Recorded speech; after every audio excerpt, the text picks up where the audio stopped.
In this lecture, we will be learning about numerical summaries as well as data visualization.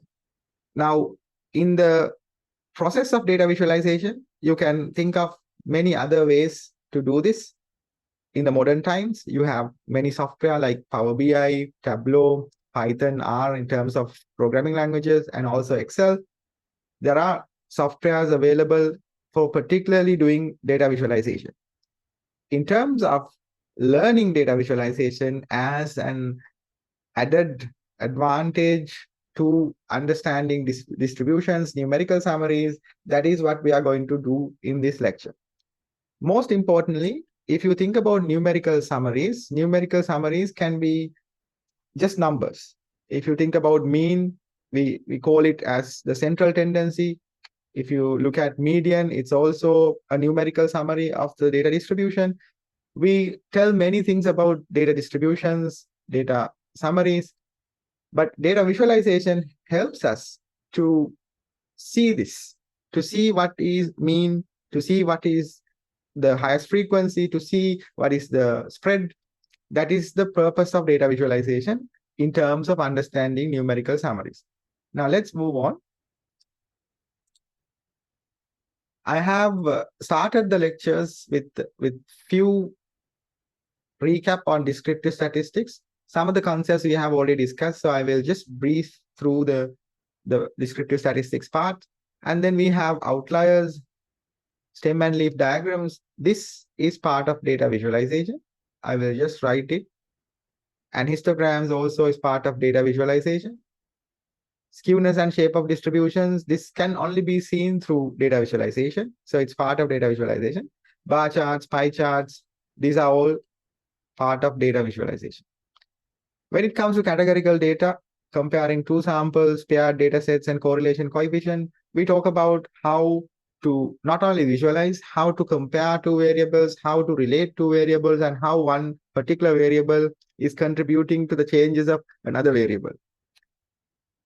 This is what the lecture series, this particular lecture is about. Now let's start with descriptive statistics part. Of course, I'm not going to delve into too much about the mean, median, and mode. We have already discussed about these things. To sum up what we have done, sample mean simply is the average value of all observations, which is very common definition starting from the school days. Then you have sample median. Of course, it's the middle of the ordered data points, and you have median value n plus 1 divided by 2. Then sample mode is the most frequent value, or in the case of group data, the midpoint of most frequent class. You can arrange set of values in the order of their frequency, which we will learn in the coming few slides. So I'll just skip it so that we can reach that point. Let's try to understand a small example just to be refreshing what we have learned so far. Now, if you take a look at this frequency table, you have the value and its frequency.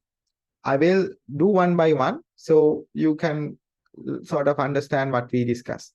Value is 1, frequency is 9, which means you have 9 ones like this. And then value is 2, the frequency is 8, which means you have 8 twos. The value is 3, frequency is 5, you have 5 threes. Value is 4, frequency is 5, you have 5 fours. Value is 5, frequency is 6, you have 6 fives. And you have 7 sixes. So 6, 6, 6, 6, 6, and 6. So these are the values. But we have used a frequency table. We have used a frequency table to show this one in a much better way, in a way that we can understand. And we don't need space to do this, because if I just give you these values without giving the frequency table, it will take much of an effort to count these values. And of course, these are just repetitions of the same value. Now, when you have the frequency, it's natural to multiply this one with the frequency value, the value times frequency. Because if you look at the definition of the x bar, you just simply sum them up all the way up to xn. and divide by n. If you try to do that for this set of values, you can start from here and keep on adding the values. Instead of doing that, it's easy to multiply this with the frequency, because we know 9 times you would find 1, 8 times you would find 2. So x bar is going to be 1 times 9 plus 2 times 8 plus 3 times 5 plus 4 times 5 plus 5 times 6 plus 6 times 7 divide by the frequency indicates the number of times a particular value has occurred in the given data set. So the total number of occurrences is the summation of the frequencies. 9 plus 8 is 17, 17 plus 5, 22, 27, and then you have 33, 33 plus 7, that is 40. So the x bar is going to be 3.05. And the sample median is the average of the 20th and 21st smallest values. How do we get this? Because we have 40 values, the median value should be located at n plus 1 divided by 2, which is 41 divided by 2, that is 20.5. So we know that the median should be in the 20th and 21st between these two values. We take 20th value and we take 21st value, add them together and divide by 2. Now, how do we find this in the frequency table? Look at the frequency table, and if you order these values in the ascending order without the frequency table, what you would do is you start with the smallest value, in this case 1, and order 9 of them. Then you start with the second largest value, that is 2, and order 8, and so on and so forth. Now, if you understand that, then it's easy, because the 20th and 21st values would be easily calculated from the frequency, because you have 1 9 in the order, and then you have 8 2s. So 9 plus 8 will be 17. Then the 17th value will be number 2. And from 17, if you add 5, you have 22, which means the 20th and 21st values, both of them are going to be 3. Again, if I explain, you have 9 1s, 8 2s, and 5 3s. So if you order them in the ascending order, the 20th value will be 3, because you have 9 1s, and then from there onwards 8 2s.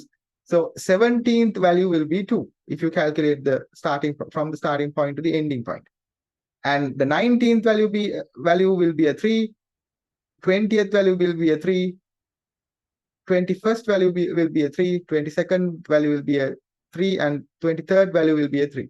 So 20th and 21st will be 3. And the sample median is the average, so that's 3.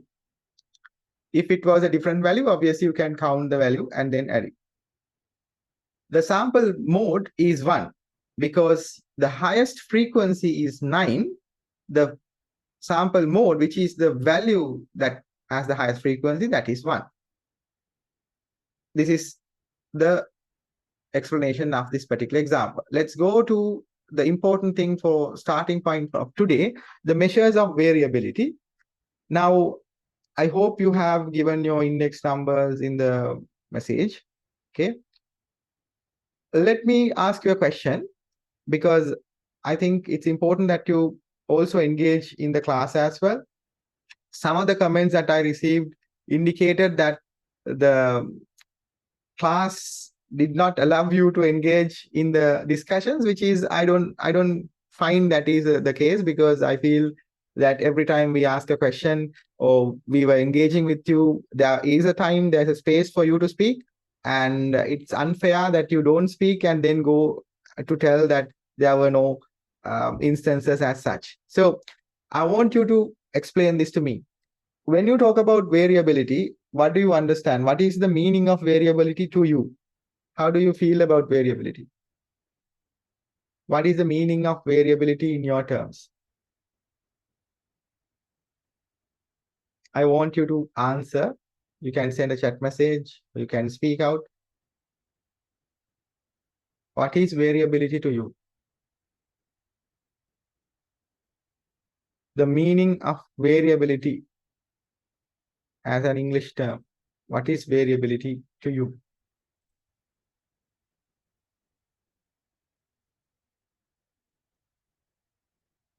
So we have learned about variable when we discuss the random variables. What is variability?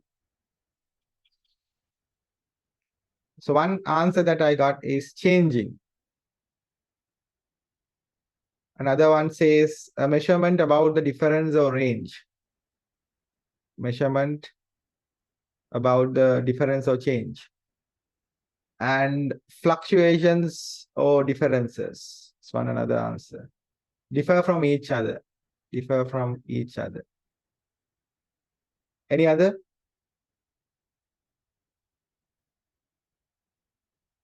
Quality of being subject to change. Very good.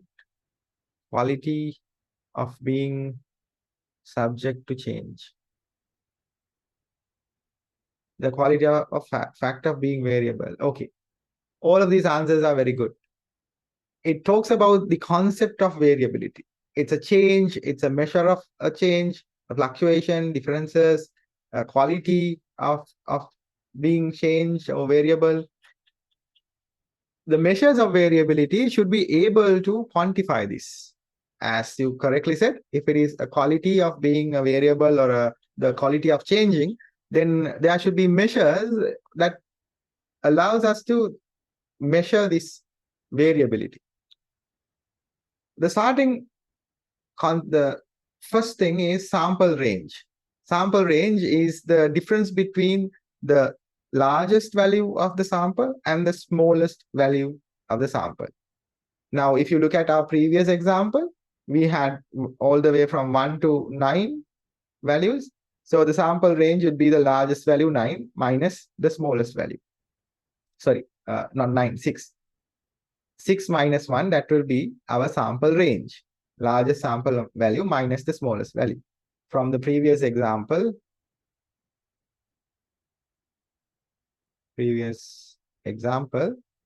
the range is 6 minus 1, that is 5. The range is also a measure of variability because it shows us the spread of the values in terms of the available values. But there can be issues with this. Now, if you take a look at the income range of a country, there may be people who are getting a salary as low as 15,000, I'm just saying, 15,000 LKR per month. And there may be people who are getting a salary of maybe 5 million. If you take a look at the difference between these two, the range between the largest and the smallest would be very high. Do you think that it is a representative range? Do you think that it is a representative range? Do you think that if you take the 5 minus 15,000, will it really represent the context? No, because sample range as a whole is a mere measure of the differences between the largest one and the smallest one. Maybe after 15,000, there would be a majority of people getting a salary of maybe 45,000. This may be the smallest representative value, but by definition, sample range does not include this one. It talks about the smallest value in the sample. So as you can see, there is a variability, and measures of variability will also give us different values of our sample. It is not really representative of the actual scenario, or we can't consider it as something that gives us the exact range or exact understanding of the sample. It's merely a number. Maybe it represents the actual distribution or the variability or the spread of the sample. Maybe it is not. And then we have something called sample interquartile range, upper quartile minus lower quartile. Upper quartile is the first 25% of the data, and last 25% of the data, and the lower quartile is the first 25% of the data, which is Q3 minus Q1. Q3 is the third quartile, first quartile is Q1. Now, compared to sample range, sample interquartile range gives us a better understanding of the data. Because if you look at the previous, instead of the smaller value here, 15,000 in this case, interquartile range will give us a better interpretation of the data like Q1. because it's the first quarter. It contains some measure, some consideration about the data. In the previous case, we don't have any consideration about the number of data because we just take the largest value and the smallest value. That's all. But in the case of interquartile range, Q1 and Q3 are calculated from the data itself because we consider n plus 1 divided by 4, whatever the value that describe the elements of the data, the values that contain in the data. So it is a fairly better representation of the spread of data. So if you look at sample range and sample interquartile range is a better measure of the variability of the range, but it's not the best. We can obviously have better measures or better interpretations, but that's fairly okay. And now we have something called sample variance. Now, in case of sample variance, what we do is, just for the time being, take a look at this n minus 1 here, which is the division.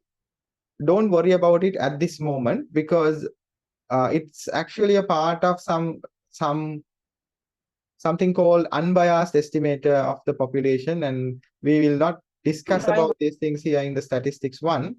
You will have some peek into this in the statistics 2, but this is an idea that states some discussion about whether this actually represent the value in the population. So by definition, the sample variance is calculated by summing up the differences between the mean of the sample and the sample values and dividing it by n minus 1. So total sample number minus 1. That's how you get the sample variance. If I give you a small example, let's look at our previous case.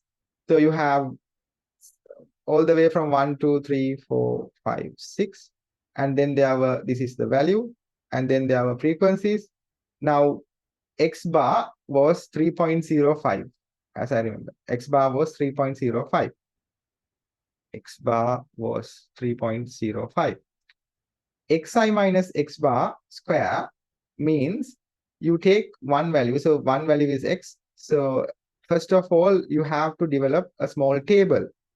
Now, the easiest way is to just repeat the frequency table 985567, 985567, and then start a column that calculates Xi minus X bar. If you take your calculators, you can do this very easily.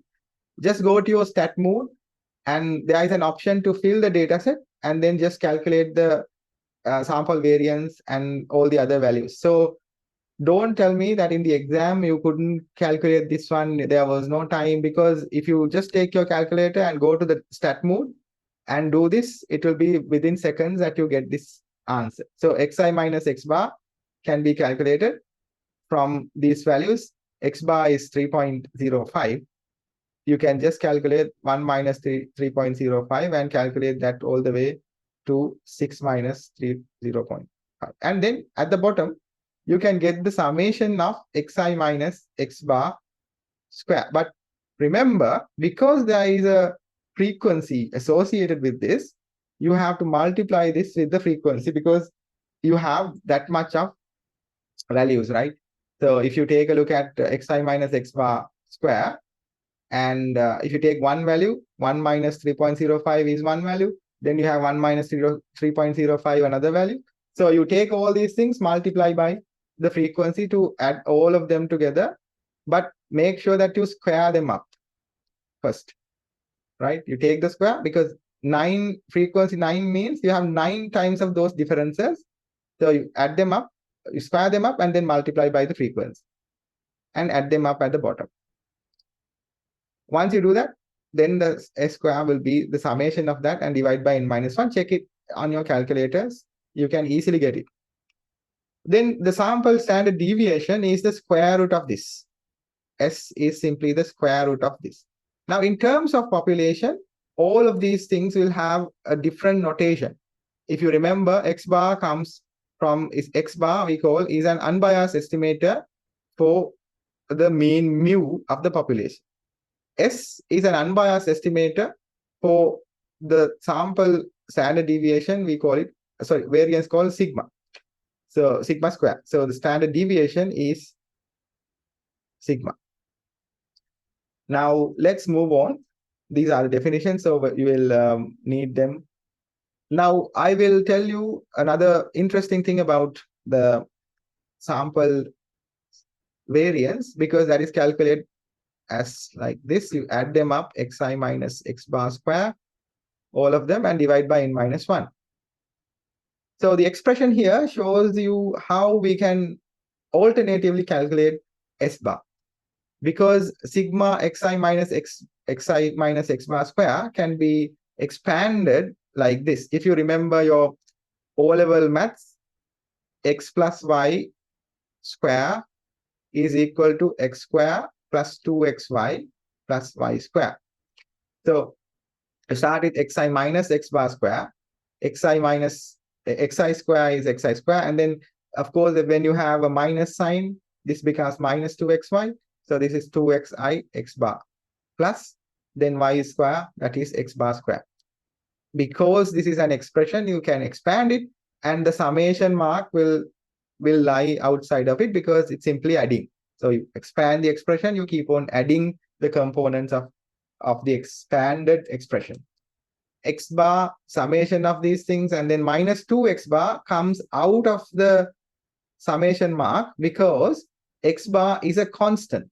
For a sample, the sample mean becomes a constant for a given instant. Because if you take a look at a sample and calculate x bar is going to be a single value. It is just there. And as long as you consider that particular sample, x bar is going to be a constant. So you can take it out of the summation mark, 2 times x bar, and then you have x bar square summed up n times. So if you get this summation mark, sigma I equals n 1 to n x bar square means you just keep on adding this for n times. So it becomes n x bar. Of course, if you keep on adding a constant, it becomes constant times the number of times it was added, n x bar. Now, from the same notation, from the same idea, the sigma xi equals 1 all the way up to n xi, if you take a look at the formula for x bar is the summation of xi divided by n. So if you take a look at the summation of xi, it can be written as nx bar, because nx bar is equal to the summation of xi. You replace nx bar with that, and then 2x bar times nx bar will be 2nx bar square. So you have minus 2nx bar square, and minus 2nx bar square plus nx bar square will be minus nx bar square. Because you have 2 here, you have 1 here. And all together, you get an expression like this. The variance is equal to 1 over n minus 1, which is there. This is just the upper part of the expression, or the numerator. Then you have sigma xi square that comes from here. This part is here. And what we did here becomes minus nx bar, and it comes to here. And this is the final expression for the variance. Instead of, now I would say calculating this is much easier than taking the difference between the values, because when you take xi minus x bar, I have seen people doing errors, committing to errors. It can be a bit difficult to get the difference by hand. Of course, with the software and all, it will not be that difficult, but it will be somewhat hard to get this by hand. And it's easy to get the square easily, like without getting the minus mark, you can simply get the xi square and then sum them up. And then of course you have x bar, nx bar is that. So I would say in terms of computational errors, this expression would be much better. It will give you less errors as opposed to the previous one, when you take the minus sign and add them up together. But of course, you have your calculators, you can do it. But that's not the case.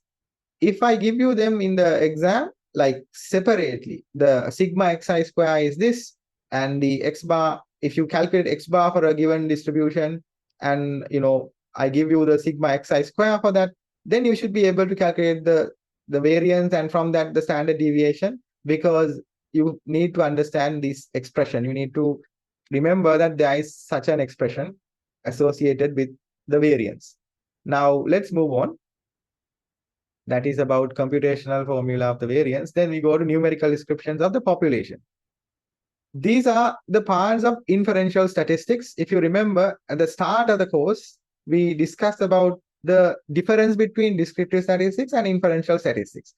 In case of inferential statistics, you have the population and you use sample to infer about the population.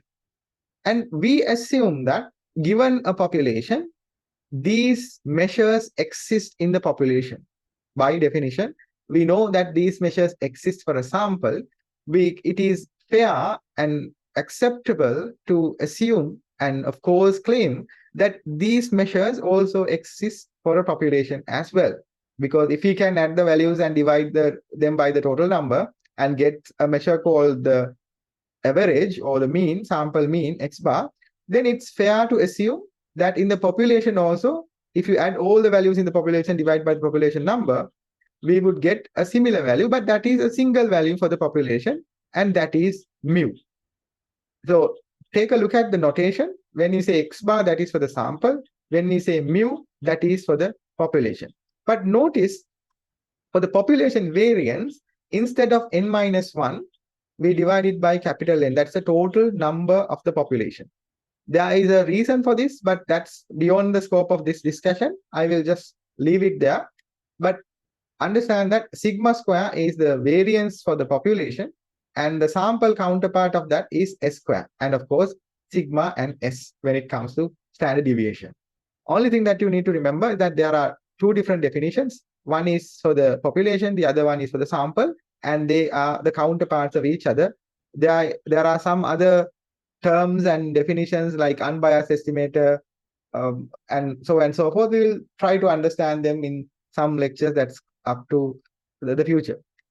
Now let's try to understand the concepts using this particular example. You have 20 measures of these cotton percentages starting from 77. It's actually not 77. The smallest value is 75 and the largest value is 89. So the values are distributed, but first of all, what we need to do is to order them in the ascending order. You can start with 75 at the very beginning and 89 at the last point, and then you distribute them according to the ascending order.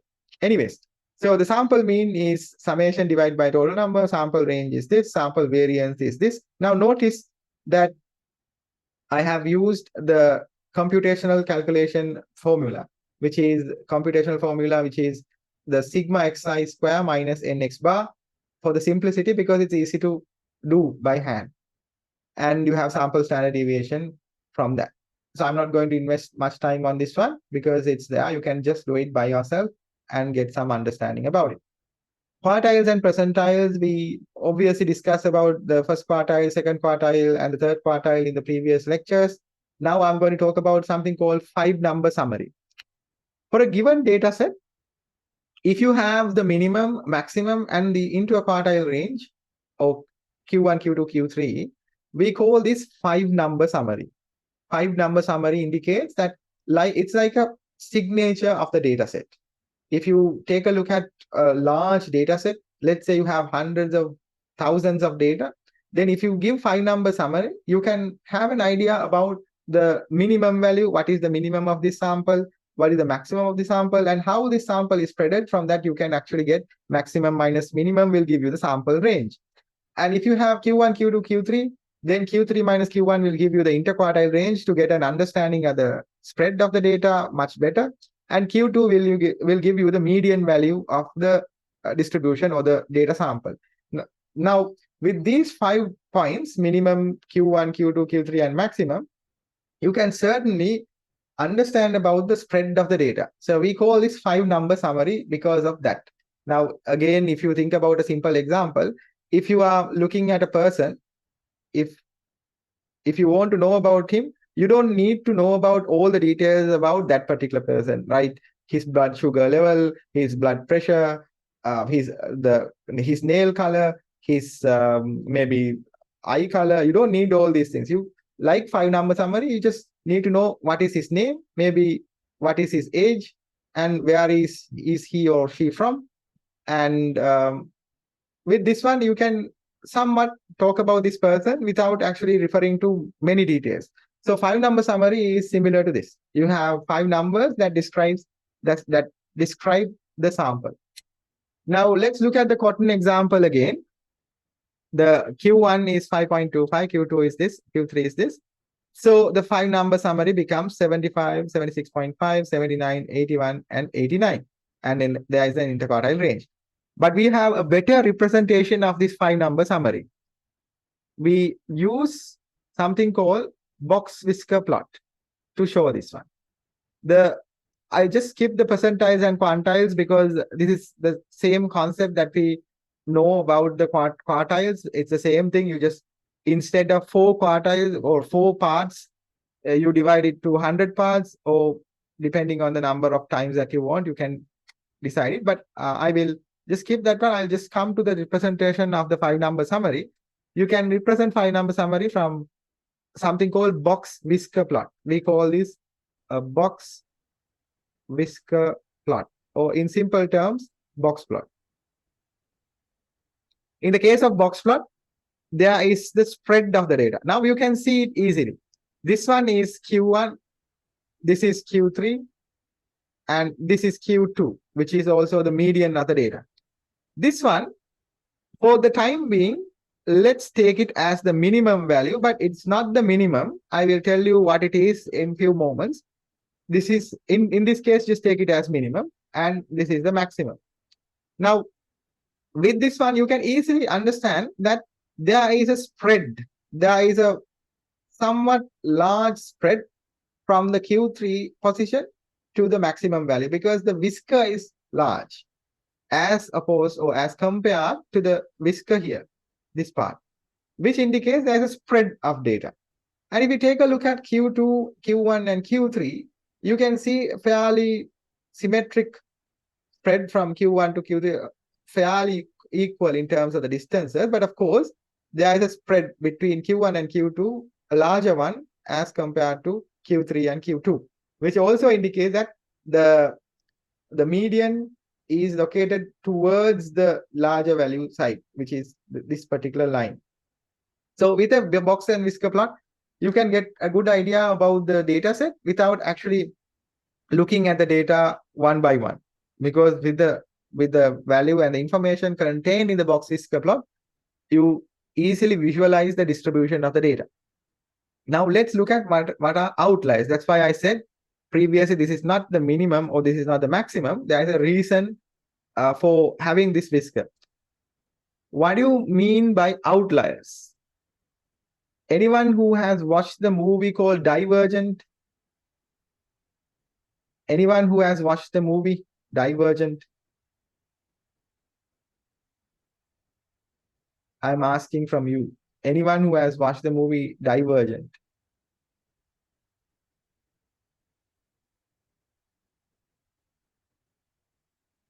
No one. So at this, okay, one is there. So what is an outlier to you? It's very similar to the movie. An outlier is an observation that is not part of the distribution in hand. In other words, you can collect data about anything. Now, let's say that you, even for a batch, you can see outliers even in your batch. If you take a look at your batch, there would be a bunch of students. If you take a look at all your 100 odd students, let's say you have 100 students, then obviously there would be a part that can be considered as the representation of the batch. I'm telling about in terms of the performance, this is acceptable level, or somewhat the standard level. And then there would be people who are exceptionally good. Like these are like, even if you think about a group of 100 students, there will be 2 or 3 only exceptional students, who exceptional performers, who will be maybe doing quite extraordinary things. And also in terms of performance, I'm not telling these people are bad. They may be better at something else. But there will be people in terms of a certain performance criteria who are below the acceptable level. Either case, in either of these cases, these are called outliers. That's the idea of an outlier. You consider a certain set of values and look at them and try to see whether they are from a particular range or a particular distribution. Any value that lies outside of these ranges or accepted norms, we call them outliers. How do we measure it? We measure it from the interquartile range. Any observation further than 1.5 times the interquartile range, in other terms, 3 divided by 2, IQR. If this is the case, then we call it an outlier. So this is not the maximum or the minimum value, which states whisker extends to largest data point within 1.5 interquartile range from third quartile. So what should you do when you start developing a box whisker plot? You need to first get the IQR. So you calculate obviously you have the minimum, you have the maximum, but you start calculating Q1, Q2, and Q3. Then you calculate interquartile range, Q1, Q3 minus Q1. Then you calculate, this is the IQR. Then you calculate 1.5 times of the IQR from either side. Just get it? And Q1 minus 1.5 IQR, that is the lower range. And then you have Q3 plus 1.5 IQR for the upper range. If your minimum value that you take from the sample is inside this, no issue. You can say whisker extends the smallest data point within 1.5 interquartile range. So this becomes that smallest point. If that smallest point is beyond this, right? If it is beyond this, then you don't consider this one as the whisker. You have to consider the next smallest or the next largest value that is within this, and it can be considered as the smallest whisker point here. The same thing goes to the other whisker as well. First of all, you calculate the IQR, and then 1.5 of IQR will be that range. Anything that is inside that is the is an outlier, is the considered value. But anyway, these are outliers, but considered. Within 1.5 IQR, these are outliers, but they are okay. They are inside the whiskers. The smallest value will be considered as the whisker within the 1.5 IQR range. Anything beyond that value is an outlier. This is an outlier. So anything that, so let me rephrase it. If you have misunderstood it, calculate the IQR first, get 1.5 IQR value here and here, and just add them up.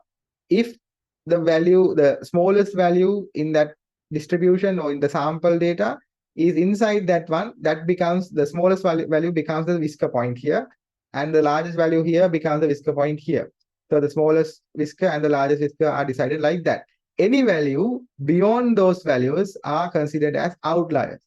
So if it is beyond 1.5 IQR and less than 3 times of the IQR, these are still outliers. But anything beyond that are called extreme outliers. Again, to explain it, you have IQR, 1.5 times IQR. Think this in terms of a distance. Imagine you are developing a box like this. So in this box, the length of the box is IQR. Okay, take a piece of paper and draw a box. The length of the box is IQR. IQR is Q3 minus Q1. And then you have this distance. Let's say this is 5 centimeters. The box length is 5 centimeters, which is analogous to an IQR of 5. IQR doesn't have units, okay? Don't try write that IQR has units of centimeters. It can have units, but not centimeters all the time. But I'm just giving you an idea that it's a length, 5 centimeters. So 1.5 times IQR means if it is 5 centimeters, the length is going to be 7.5, right? So you measure 7.5 centimeters, right? So 7.5 centimeters length, and then add that length to this. You just take the ruler and then add this length to this, which is, this is the Q1, first quartile value. And because we are looking at the number line, this becomes Q1 minus the value, 1.5 IQR. But in terms of length, you just measure from here to here, 7.5 centimeters, and from here to here another 7.5 centimeters. All right, that's what you do. And then you check whether in the given data set there is a value that lies inside this range, which is from here to here. Is there a value? So you can have multiple values like that. So this particular value, which is the smallest inside that range, becomes the whisker point. Here also there can be many values spreaded like that, and the largest most value next to the margin becomes this whisker, right? So that's how the whiskers are decided. So this is a whisker and this is a whisker. Any value that is beyond these things are outliers. So these are outliers, but in the outliers also there are two classes. One is an outlier and the other one is extreme outlier, which is even further than 3 times of IQR. So 1.5 IQR, 1.5 IQR, if a value is beyond that, that is an extreme outlier. So we don't consider these things in the calculations. That's what simply means. Because calculating outliers is something that you have to do to understand maybe some issues with the quality, or to understand anomalies, anything that is out of the ordinary. So this is how you actually decide it based on the interquartile range. So I hope that is clear. Without wasting too much time, let me go further, because you have the description here as well. Now, look at this. This is how you do it. For the same data set, you have the minimum 75 and the maximum and the interquartile range. First, this is 5-number summary. So for the 5-number summary, yes, you have minimum, maximum, Q1, Q2, Q3. Remember that. Okay, for 5-number summary, minimum, Q1, Q2, Q3, maximum, right? And then you calculate IQR, 4.5, interquartile range, and multiply that by 1.5. So 6.75 is the value. Now, 76.5 is the Q1. Q1 minus 1.5 IQR is equal to 79.75, right? And the Q3 plus 1.5 IQR is 87.75.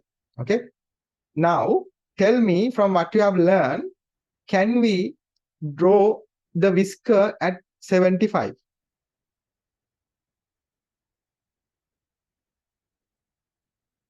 From what you have learned, can we draw the whisker at 75? Box, yes. So you have the box. Q1 is 76.5, Q3 is 81, and the median value Q2 is somewhere around 79. Okay, done. So if I want to draw the whisker, can I start the whisker at 75 and end the whisker at 89? I want you to give me an answer. First question, can we start the whisker at 75 for the minimum?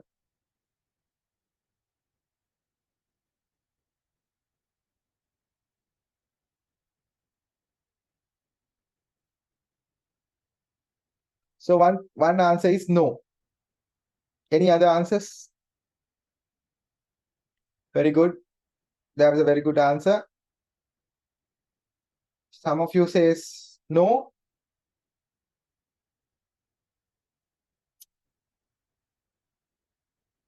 Okay, there were few no's now.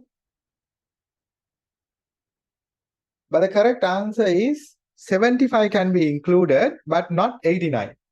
Because 75, if you take a look at the measure, now up to 69.75, you can extend this all the way up to 79.75. And in terms of the maximum value, you can go up to 87.75. Yes. Now check the values. Minimum is 75.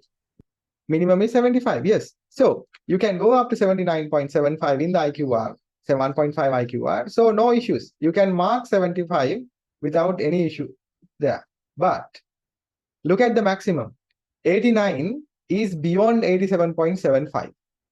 89 is somewhere here. So you can't mark the whisker at 89 as the maximum value. You can't mark the whisker at 89. You have to look at a value that is less than 87.75. Less than 87.75, which is somewhere around, if you take a look at the values, it is actually 83. So somewhere here. That's all. So this is 83. and this is 75. And any value that's beyond these things become outliers. So 87.75 is the mark here. Don't draw it, but I just show you. This is the whisker, last point. And then the outliers, 88 and 89, they become outliers because they are beyond the 1.5 IQR from the Q3. And that's all. I hope that's clear. All right, let's move on to something called stem and leaf diagram. This is also something that is the preliminary part of learning any distribution. Stem and leaf is simple idea of this. So if you take a look at a branch of a tree, you have the stem, this is the stem, and then you have the leaf. So the stem and leaf indicates the part of the leaf that is connected to the branch and then the leaf. So if you take a look at this large, this is actually used in the previous cases or in the past, just to summarize data in a much clear way, because they were doing the ledgers and all. You have to understand the history of the data collection, which was not really easy if you look at the nowadays technology. But if you take a look at the stem and leaf diagram, what you start with is you create stems. Now, if you have a data set like this, stem values become the digits. So let's look at this. Now, if you take a look at 105, this is actually 100 plus 0 plus 5, right?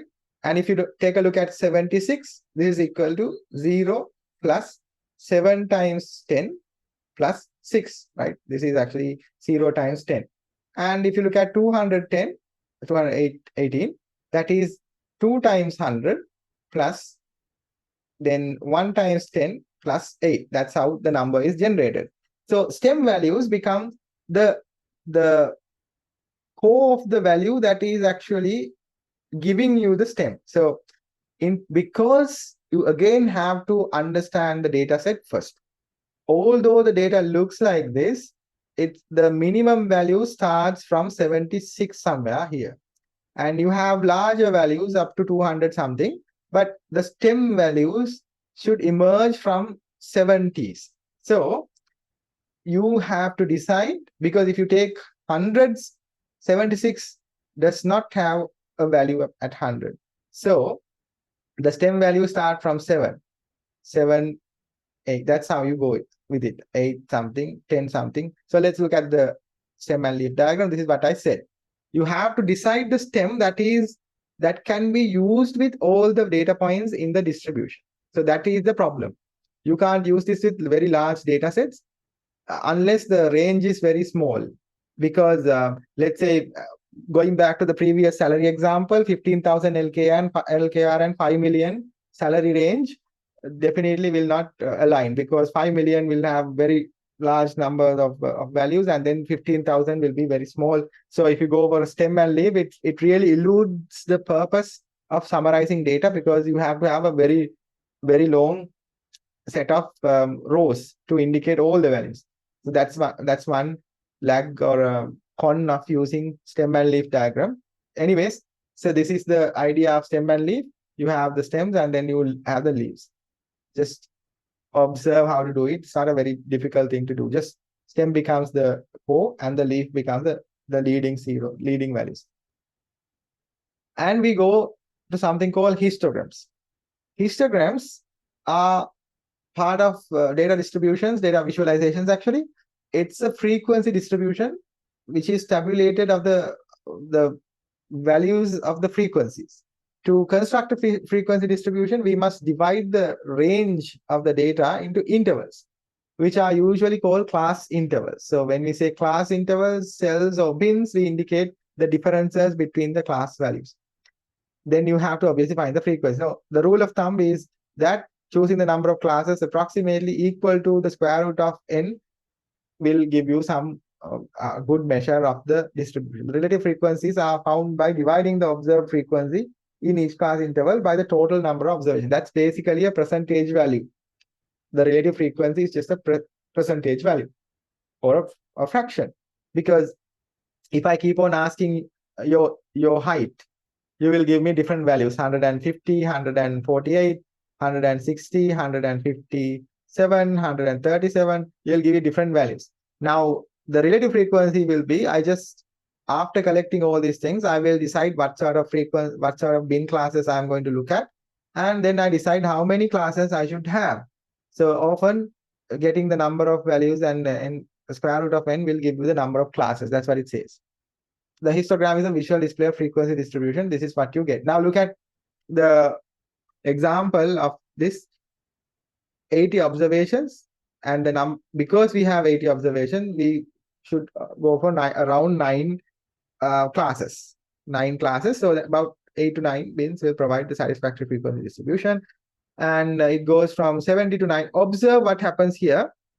70 greater than or equal to x, and then you have less than 90, which means for this particular class, value equal to 70 is included, but value equal to 90 is excluded. In the previous one, the next one, 90 is included, but 110 is not included. So there is a certain way that this is shown. If you have the values, this means that 89.99999 can be included in this class, but as soon as it becomes 90, it goes to the other class. So that's what it says. You have frequencies and then relative frequencies. If you take a look at the frequency, if you add the frequencies together, 2 plus 3, 5, 11, 25, 47, 64, 74, 78, 80. So total number is 80, as given in the example is 80. So relative frequency, you have 80 observations. Out of 80, 2 are in the class of this. So that's how relative frequency is calculated. 2 divided by 8, 3 divided by 80, 6 divided by 80, 14 divided by 80, so on and so forth. So when you add frequencies, you should get the total number. When you add relative frequencies, you should get 1. Because altogether, at the end of the day, you add everything and divide by the total. That's all. So relative frequency summation would be 1, and the frequency summation would be the total number of events. Now, I ask you a question. If relative frequency adds up to 1, what sort of a property does it show? Remember, from the probability distribution point of view, if the total probability is equal to what? 1, and if a value is if the value is always less than or equal to 1, if it's a positive value, and it's less than or equal to 1, what did we call this? So the relative frequency can also be considered as a probability distribution. Not symmetrical, it's called probability. It's a probability distribution. So that's how we relate theory to the practice. We call this frequentist approach. Remember, I start the lecture series with an idea of frequentist and Bayesian statistics. So frequentist approach, you calculate the frequencies and relate those frequencies, relative frequencies, to the probability. So in other words, the relative frequency here indicates that there is a probability to find a value, a probability of 0.025 to find a value between 70 and 90. And there's a probability of 0.275 to find a value between 150 and 170. That's what it actually means. That's why the summation becomes 1 here. Right? So in other words, if you have a histogram that is also representative of its probability distribution. We did this one without knowing exact definition in the previous classes, but in simple terms, if you have a histogram, it can be related to its probability distribution. That's what the simple idea is. So look at this one. It has the frequencies and the bar chart values, and this is the frequency. You can see 70 to 90, 90 is not included, 90 to 110, 110 is not included, so and so forth. The histogram, like the stem and leaf diagram, provides a visual impression of the shape of the distribution. If you look at the previous one, it gives some idea of the measurements and information about the central tendency and scatter or dispersion in the data. What does it mean? So the central tendency means if you just look at the shape of this distribution, I'm not saying that this is the exact thing, but look at the shape of this. So central tendency means if you take a look at the shape of it, there is a tendency that the data values are somewhat somewhat gathered around this part. So that's what we call central tendency. And there is also some idea that the values are spreaded like this. So that's about dispersion. That's what it says, scatter or dispersion in the data. This display often gives insight about possible choices of probability distribution to use as a model of the population. We'll not fit probability distributions in this class, but just by looking at the shape, you can think, okay, this follows a normal distribution, this follows a exponential distribution, this follows a Weibull distribution. You can, with experience, you can look at the distribution and say, okay, this shows somewhat closer properties to this probability distribution, and then you can actually model it. In some cases, a histogram with unequal bin widths will be employed when the bins are of unequal width. The rectangle's area, not its size, should be proportional to the bin frequency. This means that if you take a look at any histogram, the rectangle height, which is this one, h, it should be equal to bin frequency divided by bin width. So if bin width is equal, then that's not a problem. But if bin width is different, in let's say you take a bin width of, let's say, 90 to 100, and the next bin width is 100 to 150, then the height of this one and the height of this one, even though they are equal, they are not, because the rectangle height is equal to the bin frequency divided by bin width. In other words, height times bin width should be equal to bin frequency, right? So here it's 10, bin width is 10, here bin width is 50. Even though they are the same height, 10 times h is not equal to 50 times h. In other words, if you take a look at this height for this one, this particular data point or distribution point, then the frequency needs to be calculated using the formula bin width times rectangle height. So 50 times, if this is, let's say 2, then 50 times 2 is 100, whereas 10 times 2 is 20. So that's what it says. When you take histograms with unequal bin widths, that's what it says. All right. So skewness and the shape of the distribution, these are concepts that you don't go to mathematical definitions of this, but need to understand in terms of the shape. If you have a data distribution that has the collection or the central tendency towards the left-hand side, we say right skewed data. On the same note, if you have data points clustered towards the right-hand side, we call it left skewed, because we are leaving behind the left-hand side, and in this case, right-hand side. So anything that goes like this is positive right skew, and anything that goes like this is negative right skew. And you can look at this from the box and whisker plot. That's the idea of box and whisker plot, to give you the distribution shape. So if you look at the box and whisker plot and get that idea, then it's easy for you to understand whether it's a right skew or a left skew. And then there are some other definitions about the shapes of distribution. Unimodal distribution has one peak like this. You have single peak. In the bimodal data, you have like several. In case of bimodal, you have two. In the multimodal, you have several other peaks. Of course, with experience, you will understand what sort of a model should be fitted to this. But in terms of the data distributions, in terms of histograms, you should be able to look at it and say, right, this is a unimodal distribution, this is a bimodal, and this is a multimodal. Bar charts, it's very simple. You know this one from your childhood. A bar chart is a histogram of categorical data. That's the only thing that you learn as a new thing, I would say, because what you do with a bar chart is, if you have, let's say, you and your friend, let's say you have 5 chocolates and your friend has 3 chocolates, what you simply do is you draw a bar chart. So you and your friend. So this is simply a frequency chart, right? So you have n, you have 5, and your friend has 3. So it's a histogram of categorical data. Each category has a bar whose length is proportional to the frequency associated with that category. And there are many variations of the bar chart, and bar charts can be displayed horizontally as well. Because it's a simple thing, I will just go through it. It's not a big thing. You have some classes, electrical, mechanical, and misuse. Then frequency is there, the total is there. So just draw it. So the class is here in the x-axis, and the frequencies becomes y-axis. You can reverse this as well. Classes can be in the x-axis, sorry, y-axis, and the values can be in the x-axis. So this becomes flipped or rotated. That's very easy to understand. But this is important.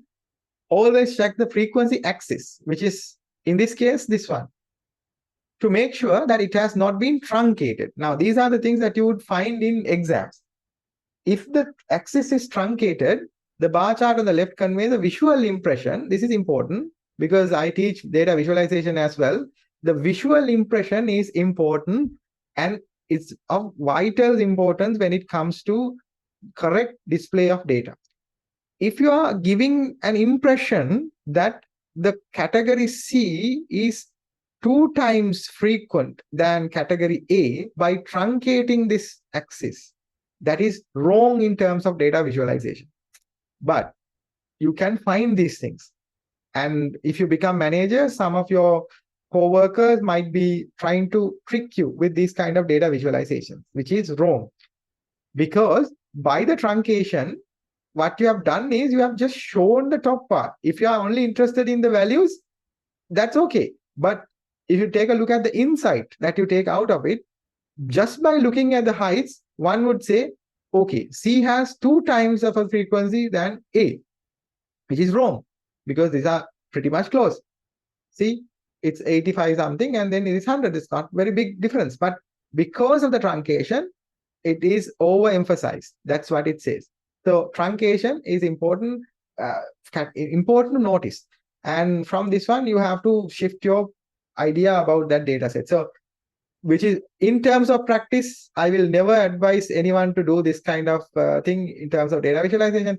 But in terms of to check your IQ, maybe your exam, other things, these kind of questions can come because it's up to you to decide.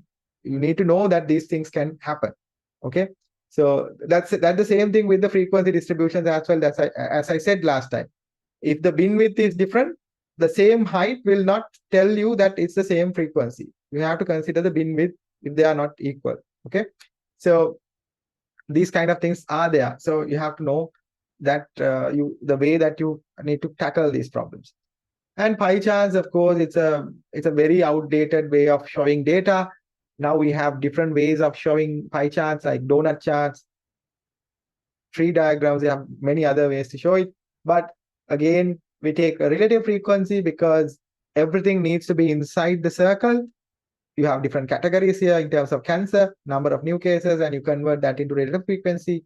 And the relative frequency becomes the area of the circle. This is a very bad way of representing data, visualization of data, because it's very difficult to interpret how this would vary if the numbers become equal. Like 55% and 50% here, they look pretty similar. That's the issue. When you are visualizing the data, if they are pretty much like the same, and 32 and 42, they look like the same. So in terms of data visualization, it's a very not so good visualization. Let's go to categorical 2 variables. You can have 2 categories, like in the case of you and your friend, and type of ice creams like chocolate and vanilla can have multiple categories. In this case, 2 categories. They have shift and A, B, C, D. A company operates 4 machines in 3 shifts. So this is the table, and you know how to do it. This is called clustered bar charts. You can have either the machine name, machine B, machine C cluster, or in this case, shift cluster. So it's up to you or up to the way that you want to show the data.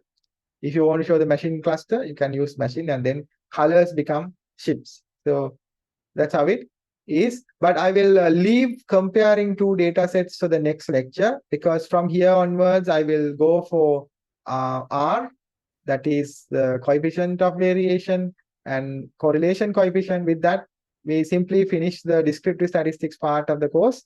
From there, we will move to inferential statistics. and confidence intervals and hypothesis testing. So please ask your friends who are skipping the lectures to join, and also make sure that you watch recordings again and again to get the concept. Do these things by yourself so that you are aware of what you are doing. As you can see, I can't teach the subject at the same time do the questions as well. It takes a lot of time. So I will stop here, and the next few lectures will be very important because those are the questions, those are the lectures that will shape your paper and also the things that you will learn in terms of statistics and data science in the future. Okay, so let's call it a day then. I will stop my share. Have a nice day, everyone. If you have any concerns, please do send me an email and we'll meet soon. I'm going to end the lecture.